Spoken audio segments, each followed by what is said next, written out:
Start by taking an ordinary bucket and filling it with dried grass. This simple, seemingly useless mass will soon become a real miracle of nature.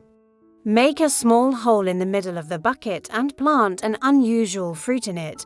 With a little warmth and moisture, it will soon sprout shoots that grow at an almost incredible speed.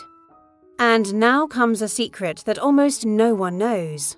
Many people throw away dried coconuts, thinking that they have no value, but they, when used properly, can become the perfect natural nest for plants to grow. The inside of a dried coconut retains moisture, and the fibers create the perfect structure for roots. You can simply plant chayote in it, a plant known for its healthy and delicious fruits. Place the dried coconut in a bucket with dried grass, water it lightly, and after a few days you will notice the first signs of life. The chayote will take root in the coconut as if it were growing in the best substrate.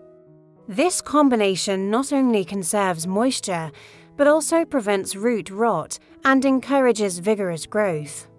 The result is incredible: a strong, lush plant and a bountiful harvest.